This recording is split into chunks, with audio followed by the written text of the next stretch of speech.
The police officer looked me straight in the eye and asked the question that made my blood run cold. "Sir, are you preventing a disabled child from using this pool?" I stared at him in disbelief. Behind him, my neighbor Corinne stood with her arms crossed, a smug smile spreading across her face as she watched my world crumble. My wife and kids huddled together by our own pool, confused and terrified by the flashing police lights. This was our backyard, our pool, our property. But somehow, Corinne had convinced the authorities that we were the criminals. I never imagined that a simple summer afternoon would turn into a legal nightmare that would consume the next 6 months of my life. But that day, as I watched Corinne lie to the police with such conviction that even I started to doubt myself, I realized something important. This was not just about a pool anymore. This was about everything I had worked for, everything I had built, and everything I was willing to fight to protect. That was the moment I knew Corinne had made the biggest mistake of her life. The thermometer outside our kitchen window read 92 degrees. It was one of those perfect summer Saturdays where the heat shimmers off the pavement, and the only sensible place to be is in the water. My wife Sarah had already set up the pool chairs, while our two kids, Emma and Jake, splashed around in our backyard pool. The sound of their laughter mixed with the gentle hum of the pool filter created the perfect soundtrack for what should have been a relaxing weekend. Our neighborhood had always been quiet and friendly. We had moved to Maple Grove 3 years ago specifically, because it felt like the kind of place where kids could grow up safely. Tree-lined streets, well-maintained lawns, and neighbors who waved when they saw you getting the mail. I had spent 2 years saving up for this pool, working overtime and skipping vacations so my family could have this little piece of paradise in our backyard. I was standing at the grill, flipping burgers and watching Sarah help Jake with his swimming technique when I first noticed her. Corinne Williams from 2 houses down was standing at our fence line, her hands gripping the wooden slats as she peered into our yard. At first, I thought she might be admiring the landscaping work we had done last spring. "Beautiful day for swimming," I called out, trying to be neighborly. We had exchanged pleasantries a few times since moving in, but we were not particularly close. Corinne was probably in her early 50s, always impeccably dressed even for yard work, with the kind of stern expression that suggested she took herself very seriously. She did not return my smile. Instead, she stepped closer to the fence, her voice carrying an edge that immediately put me on alert. "It certainly is loud over here," she said, gesturing toward my children. "Some of us are trying to enjoy the peace and quiet of the weekend." I glanced at Emma and Jake, who were playing a gentle game of pool tag. Their voices were not raised, and they were not screaming or being disruptive. Just normal kid sounds. The kind you would expect to hear in any backyard on a summer afternoon. "They are not being too loud, are they?" I asked, genuinely concerned. "If there is an issue, I can ask them to keep it down." Corinne's expression hardened. "Well, it is just that my daughter has been trying to study inside, and the constant splashing and laughing is very distracting. She has special needs, you know. She requires a calm environment to concentrate." I nodded sympathetically. "Of course, I had no idea. We can definitely keep the noise level down." But Corinne was not finished. She leaned against the fence, her voice taking on a different tone entirely. "You know, it seems unfair that some families get to enjoy pools while others have to suffer in the heat. My daughter would benefit so much from some pool time. The therapy alone would be worth thousands of dollars." Something in her voice made my stomach tighten. This conversation was heading somewhere I did not like. "Well," I said carefully, "there are some great public pools in the area. The community center has a really nice facility with handicap access and trained lifeguards." Corinne's laugh was cold and sharp. Public pools are filthy and overcrowded. Besides, you have this beautiful, clean pool right here, barely being used. It seems selfish to keep it all to yourselves when a child in need could benefit from it." The word selfish hit me like a slap. I set down my grilling tongs and walked closer to the fence, making sure I heard her correctly. "I am sorry, but are you suggesting that we should share our pool?" Karen's smile was anything but friendly. "I am suggesting that good neighbors help each other out, especially when it involves a child with special needs. Surely you would not want to be seen as the kind of family that puts their own comfort above the welfare of a disabled child." The temperature seemed to drop 10 degrees despite the blazing sun overhead. I stared at Karen, trying to process what I had just heard. Behind me, I could sense Sarah had stopped talking to the kids and was listening to our conversation. "Karen," I said slowly, "this is our private pool, on our private property. I understand you want what is best for your daughter, but we cannot just open our backyard to the neighborhood." Her face flushed red and her voice rose several decibels. "Cannot, or will not. There is a difference, you know. One makes you practical, the other makes you heartless." I felt my own temper starting to rise, but I forced myself to stay calm. "Look, I sympathize with your situation, I really do. But you are asking me to take on the liability, the maintenance costs, and the privacy invasion of essentially running a public pool in my backyard. That is not reasonable." Karen stepped back from the fence and crossed her arms. "Liability, privacy invasion. Listen to yourself. We are talking about a little girl who deserves the same opportunities as your children. But I guess some people are just too selfish to see beyond their own property lines." "This has nothing to do with selfishness," I said, my voice getting firmer. "This has to do with property rights and common sense. Would you let strangers use your living room because their house does not have one?" "That is completely different," Karen snapped. "We are neighbors, not strangers, and we are talking about basic human decency. Your pool sits empty most of the day while my daughter suffers in the heat." Sarah had moved closer to the pool edge, instinctively positioning herself between Karen and our children. Emma and Jake had stopped playing and were watching the adults with growing confusion. "The pool does not sit empty," I said. "We use it every day, and even if we did not, that would be our choice to make." Karen's composure was cracking rapidly. "Your choice? What about my daughter's choices? What about her right to cool off and get the physical therapy she needs? You people make me sick with your attitudes." "You people," I repeated, my voice rising despite my efforts to stay calm. "Yes, you people. The kind who have everything handed to them and then act like you earned it all by yourselves.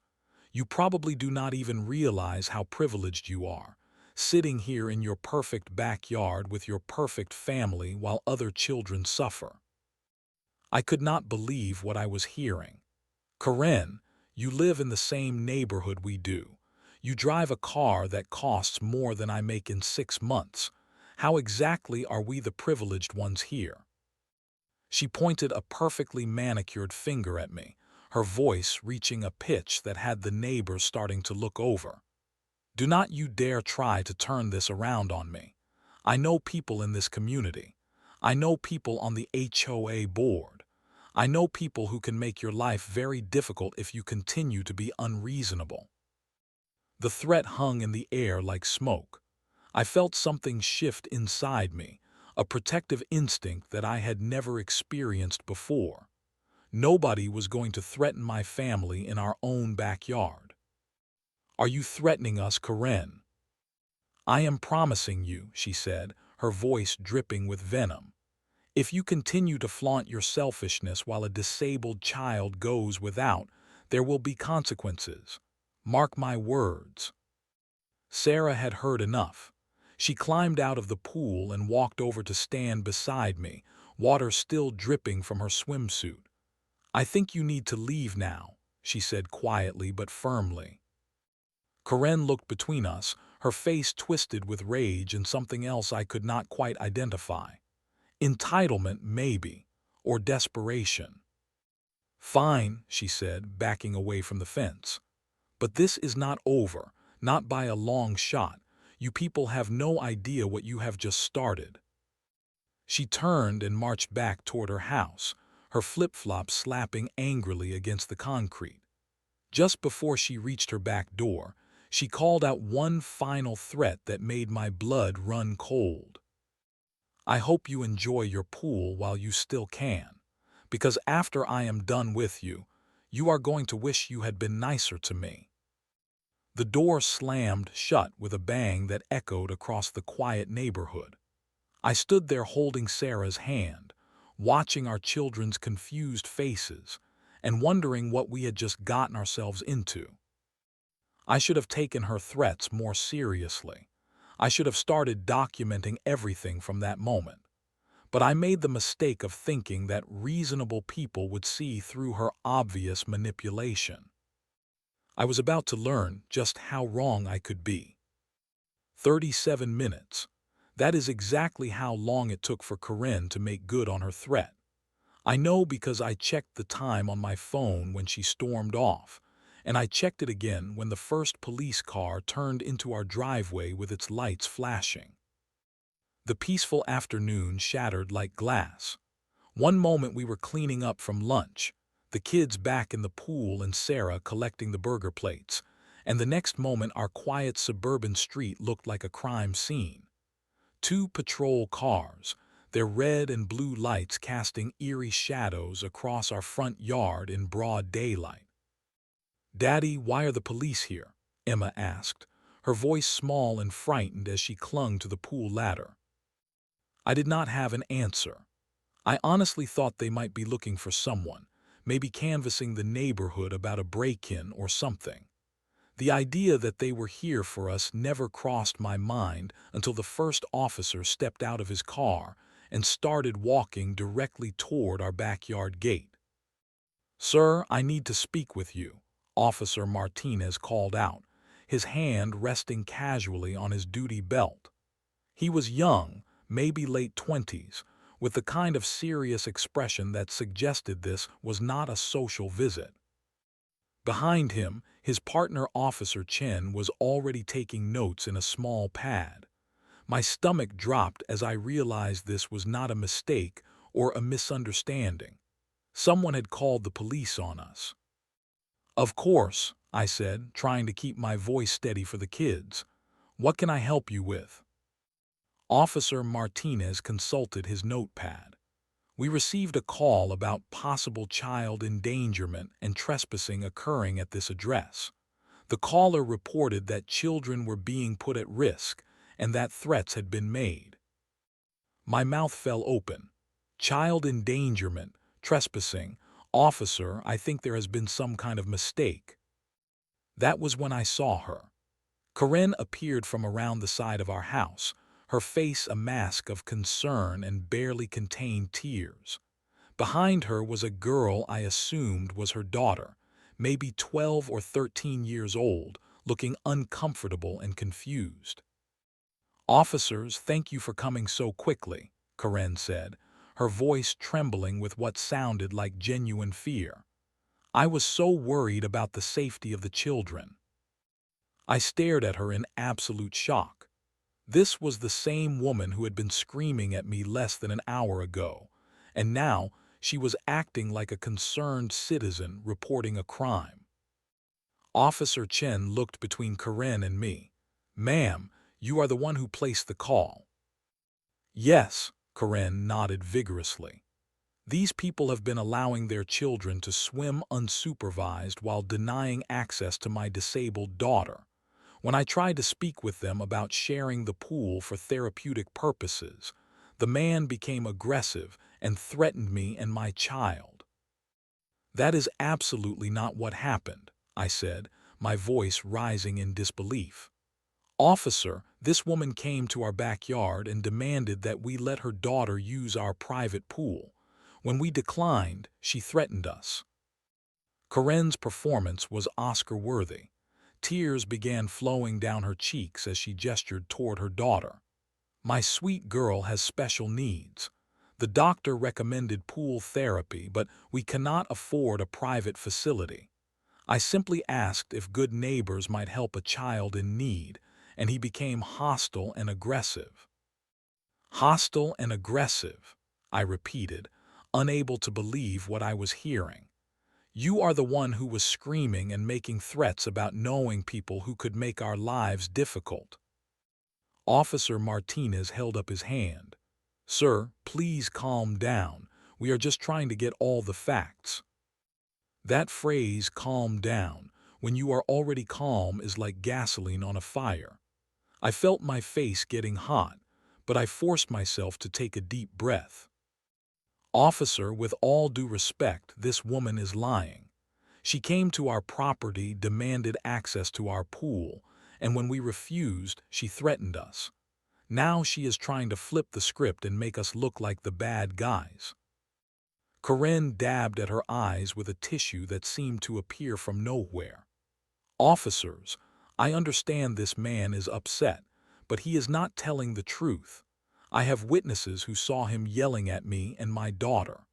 All I wanted was a chance for my disabled child to have the same opportunities as his children."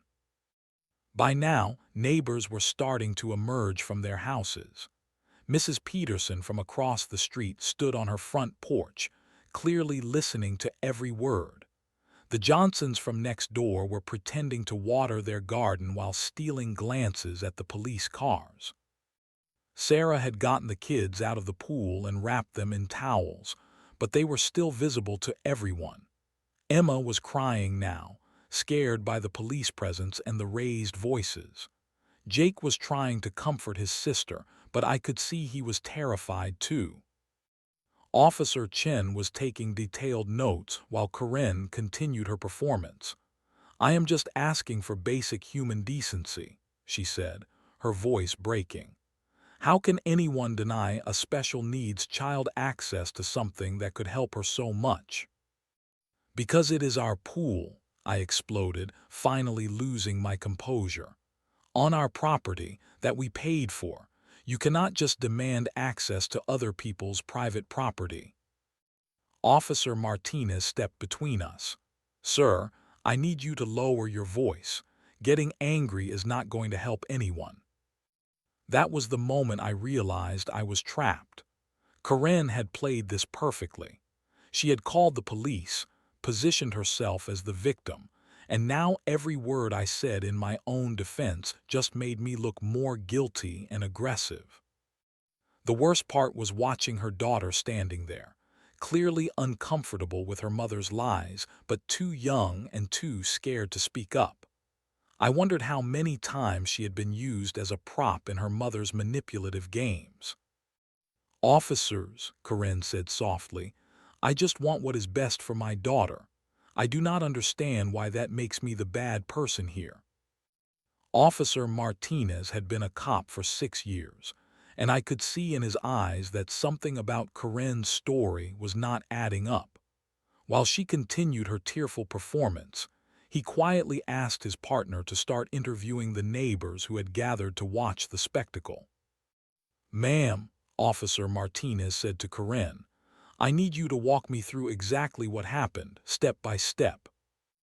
Corinne launched into an elaborate story about how she had politely approached us about pool access for her daughter's therapy needs, only to be met with hostility and threats. But as she talked, her story began to change in small ways. First, she said I had yelled at her daughter directly. Then she said I had threatened to call security on them. Finally, she claimed I had used profanity in front of children. None of it was true, but each lie was designed to make me look worse. "Sir," Officer Chen approached me while his partner continued questioning Corinne. "Can you tell me your version of events?" I took a deep breath and told him exactly what had happened. From Corinne's initial complaints about noise to her final threat about making our lives difficult. I kept my voice calm and stuck to the facts, but I could see him writing down every word. "Did you at any point threaten Mrs. Williams or her daughter?" he asked. "Absolutely not," I said firmly. "The only threats made today came from her, directed at my family." That was when Mrs. Peterson from across the street approached Officer Chen. She was an elderly woman who spent most of her time tending her garden and keeping an eye on the neighborhood. "Excuse me, officer," she said politely. "I could not help but overhear the commotion earlier. I was on my front porch when the argument started." Officer Chen looked up from his notepad. "Yes, ma'am. What did you observe?" "Well," Mrs. Peterson said, glancing nervously at Corinne, "I heard the woman yelling at that nice family about their pool. She was quite loud and seemed very angry. The man was trying to be polite, but she kept getting more and more upset." Corinne's face went pale. "That is not what happened at all. She must be confused." But Officer Chen was already walking over to interview the Johnsons, who confirmed they had also heard Corinne yelling and making threats. Mr. Johnson even mentioned that he had considered coming over to check if everything was okay because Corinne sounded so angry. "Officer," Sarah spoke up for the first time, "I recorded part of the conversation on my phone. I started recording when she began threatening us because I wanted to have evidence if she tried to cause problems later." Corinne's eyes went wide. "She recorded me without permission. That is illegal." Officer Martinez shook his head. "Actually, ma'am, in this state, you only need one-party consent for recording. If the conversation took place on their property, they have every right to record it." Sarah pulled out her phone and played the recording. Corinne's voice came through clearly, demanding pool access and threatening to use her connections to make our lives difficult. There was no mistaking the aggressive tone or the entitled demands. "That recording has been edited," Corinne said desperately. "They cut out the parts where he threatened me." Officer Chen looked at the phone's metadata. "Ma'am, this recording shows no signs of editing. It appears to be a continuous clip from the original incident." That was when Corinne's daughter finally spoke up. She had been standing quietly beside her mother, looking more and more uncomfortable as the lies piled up. "Mom," she said softly, "that is not what happened. You were yelling at them first." Corinne whipped around to face her daughter, her mask slipping completely. "Quiet, Sophia. You do not know what you are talking about." But the damage was done. Officer Martinez had been watching the girl's body language throughout the entire encounter, and her discomfort with her mother's story had not gone unnoticed. "Mrs. Williams," Officer Martinez said, his tone becoming more formal, "I need to inform you that filing a false police report is a serious offense. Based on the witness statements and evidence we have gathered, it appears your version of events does not match the facts." Corinne's composure cracked completely. "False report. I am trying to protect my daughter. These people are discriminating against a disabled child." "Ma'am, requesting access to someone's private pool is not a reasonable accommodation under disability law," Officer Chen explained patiently. "Property owners have no legal obligation to provide access to their personal facilities." Officer Martinez consulted his notes. "Mrs. Williams, this is not the first time we have responded to calls from this address. You filed a noise complaint last month about the same family, which was determined to be unfounded. You also filed a complaint about their landscaping blocking your view, which was also dismissed." My jaw dropped. I had no idea Corinne had been calling the police on us for months. "Those were legitimate complaints," Corinne protested, but her voice lacked conviction. Officer Martinez closed his notepad. "Mrs. Williams, I am going to issue you a warning about filing false reports. If we receive any more calls from you that turn out to be unfounded, you could face charges for misuse of emergency services." Corinne's face turned red with rage and humiliation. "This is discrimination. You are taking their side because they look like the perfect little family." "Ma'am, we are taking the side of the evidence," Officer Chen said firmly. "I suggest you return to your home and reconsider your approach to neighborhood disputes." As the officers packed up their equipment and prepared to leave, Corinne grabbed her daughter's hand and started walking toward their house. But she could not resist one final parting shot. "This is not over," she called back to us. "I have other options. The HOA will hear about this." I watched her go, feeling a mixture of relief and dread. We had won this battle, but I had a sinking feeling the war was just beginning. The first letter arrived 3 days later. Official HOA letterhead, formal language, and a tone that made my blood run cold. I stood in my driveway, still in my work clothes, reading words that seemed to come from another dimension. "Dear homeowner," it began, "we have received multiple complaints regarding noise violations, property use violations, and community disruption emanating from your residents. Please be advised that these issues require immediate attention to avoid potential fines and enforcement actions." Multiple complaints. I read that phrase 3 times before it sank in. Corinne had not just called the HOA once. She had been building a case against us, filing complaint after complaint until the board felt compelled to take action. Sarah found me standing in the kitchen 20 minutes later, still holding the letter and staring at it like it might spontaneously combust. "What is it?" she asked, immediately sensing something was wrong. I handed her the letter without speaking. I watched her face change as she read, her expression shifting from confusion to disbelief to anger. "Noise violations. We barely use the pool after 7 p.m. Property use violations. What does that even mean?" The letter went on to detail Corinne's complaints in bureaucratic language that somehow made her outrageous demands sound reasonable. Our pool was allegedly creating excessive noise that disrupts the peaceful enjoyment of neighboring properties. Our family gatherings were violating community standards for appropriate residential use. Even our landscaping was suddenly non-compliant with community aesthetic guidelines. "She is trying to weaponize the HOA against us," I said, sinking into a kitchen chair. "She could not get the police to take her side, so now she is going through official channels." The next morning brought another letter.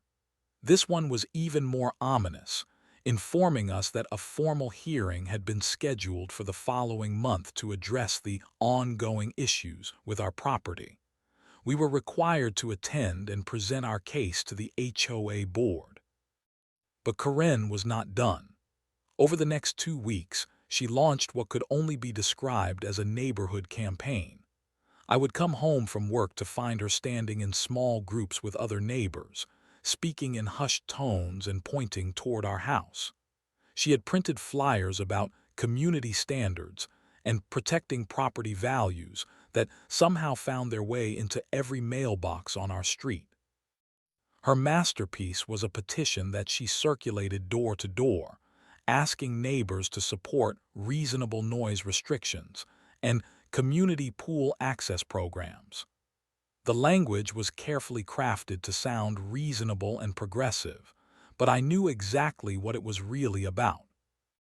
"She is trying to turn the entire neighborhood against us," Sarah said one evening as we watched Corinne knock on another neighbor's door from our living room window. Some neighbors saw through her tactics immediately. Mrs. Peterson and the Johnsons refused to sign her petition, and made it clear they supported our right to use our own property. But others were swayed by Corinne's manipulation, especially newer residents who did not know us well and only heard her version of events. The worst part was watching our kids deal with the social fallout. Emma came home from the school bus stop in tears one day because some of the neighborhood kids had started calling us, the mean family, who would not share their pool. Jake, who was older and more aware of what was happening, became withdrawn and angry. "Why do we have to have a hearing, Dad?" he asked one night at dinner. "We did not do anything wrong." How do you explain to a 12-year-old that sometimes doing nothing wrong is not enough? That some people will twist the truth and manipulate systems to get what they want? I started documenting everything. Every interaction with Corinne, every neighbor she spoke to, every letter from the HOA. I took pictures of our pool area to show it was not creating any legitimate noise issues. I researched HOA bylaws and property rights, spending hours online learning about legal precedents and community standards. Sarah suggested we hire a lawyer, but the cost was daunting. We had already spent our savings on the pool, and legal fees could run into thousands of dollars. Corinne was counting on that, I realized. She was betting that we would not be able to afford to fight back properly. The most infuriating part was how reasonable she made herself sound in her complaints. She never mentioned her demand for pool access directly. Instead, she focused on noise, community standards, and the need for inclusive neighborhood policies. She painted herself as a concerned parent advocating for all families, while making us look like selfish troublemakers. 2 weeks before the hearing, I received a call from John Mitchell, the HOA board president. He was polite but formal, explaining that the board took community complaints seriously and hoped we could resolve the issues amicably. "Mr. Mitchell," I said, "I hope you understand that these complaints are completely fabricated. This is about one neighbor's unreasonable demand for access to our private pool." There was a pause on the other end of the line. "Well, that is certainly something we will need to discuss at the hearing. I encourage you to bring any evidence or documentation that supports your position." After I hung up, I realized that Corinne had already won a crucial victory. She had successfully reframed the entire conflict. This was no longer about her outrageous demand for pool access. It was now about whether we were good neighbors who followed community standards. The hearing was 2 weeks away, and I knew it would determine whether we could continue living peacefully in our own home. The community center meeting room felt like a courtroom. Folding chairs arranged in neat rows, a long table at the front for the 5-member HOA board, and fluorescent lights that made everything look harsh and unforgiving. I arrived 30 minutes early with a folder full of documentation, photographs, and witness statements. But Corinne was already there, her materials spread across an entire table like a legal war room. She had prepared poster boards, actual poster boards with charts and graphs about noise levels, property values, and community inclusion metrics. She had printed copies of what appeared to be medical documents about her daughter's condition, photos of our pool taken from her backyard, and a stack of petition signatures from neighbors supporting her position. "Good evening, everyone," HOA President John Mitchell called the meeting to order. "We are here tonight to address the ongoing dispute between the Williams family and the Peterson family regarding property use and community standards." My heart sank. He had already framed this as a dispute between equals, rather than what it really was, one neighbor's harassment campaign against another. Corinne stood up first, smoothing her business suit and addressing the board with the confidence of someone who had done this before. "Thank you, board members, for taking the time to address this important community issue. What we are dealing with here is not just a simple neighbor disagreement, but a fundamental question about what kind of community we want to be. She clicked to her first poster board, which showed a timeline of incidents dating back 6 months. According to her version of history, we had been systematically violating community standards since the day we installed our pool. The Peterson family has created an ongoing noise disturbance that affects multiple households, she continued, gesturing to a chart that supposedly measured decibel levels from our backyard. More importantly, they have shown a complete disregard for the inclusive values that make our community special.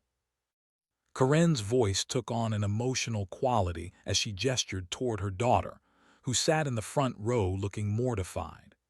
My daughter Sophia has special needs that require aquatic therapy. When I approached the Petersons about the possibility of sharing their pool resource for therapeutic purposes, I was met with hostility and aggression. I felt my jaw clench, but I forced myself to stay calm.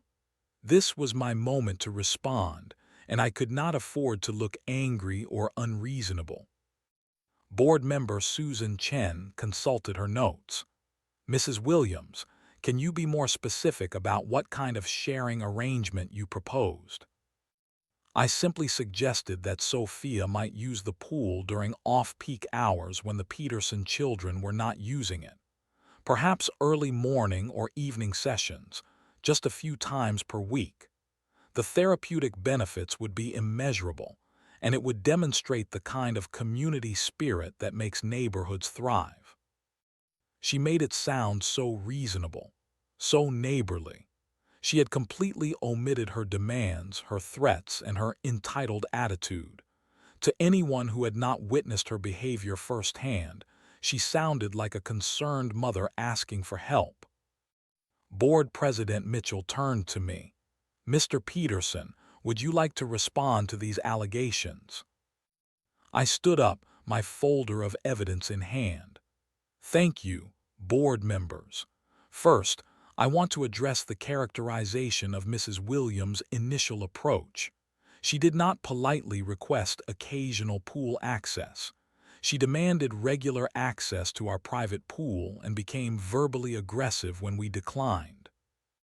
I pulled out my phone and connected it to the portable speaker I had brought.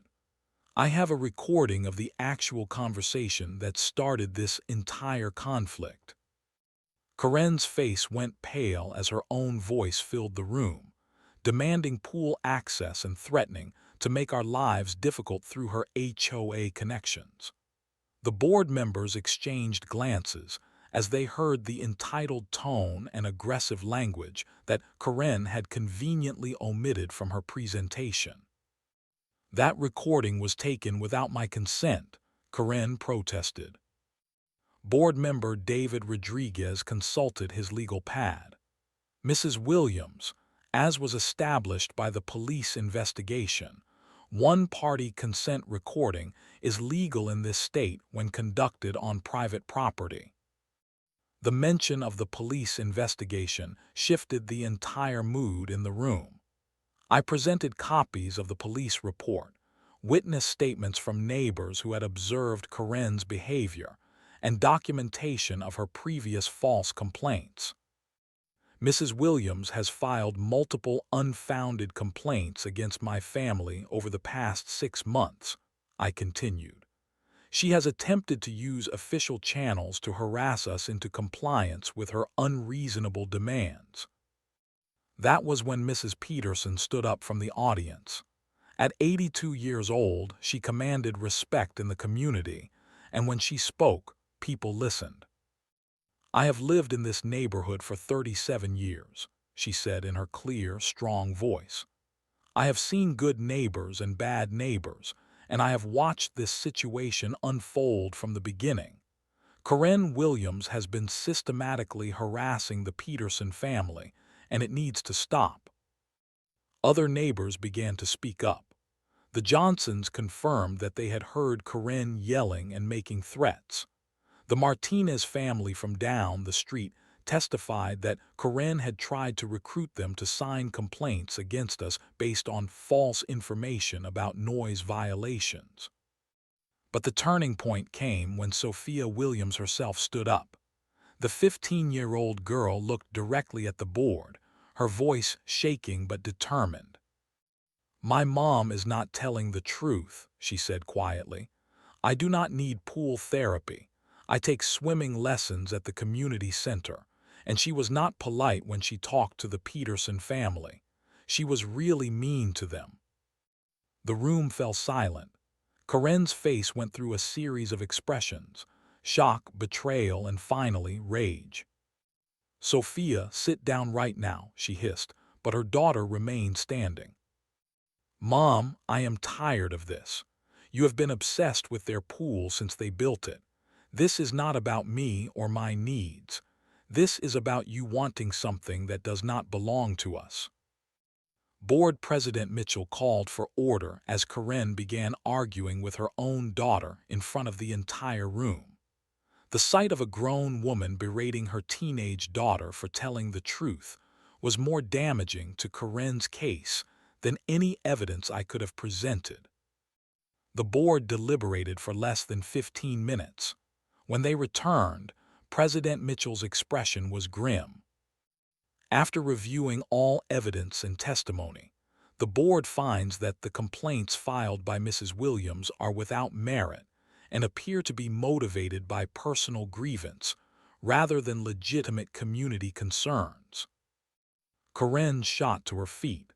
"This is discrimination. You are all taking their side because they fit your idea of the perfect family." "Mrs. Williams," Board Member Chen interrupted, "the evidence clearly shows that you have been harassing your neighbors and filing false complaints. The board is issuing you a formal warning, and any future complaints will be subject to additional scrutiny." President Mitchell continued, "Furthermore, the board finds no violations of community standards by the Peterson family. They have the right to use their private pool without interference from neighbors."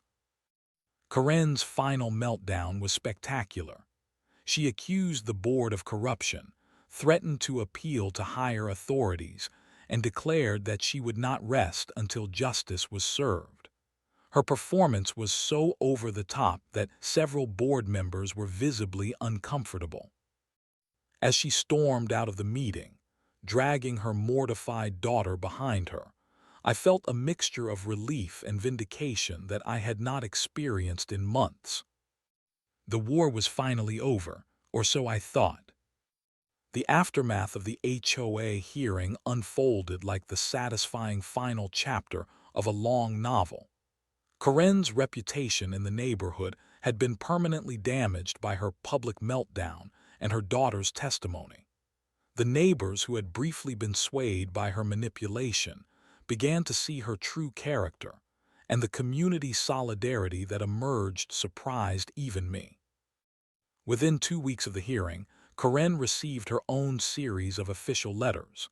The HOA board, now aware of her pattern of false complaints, began scrutinizing every report she filed.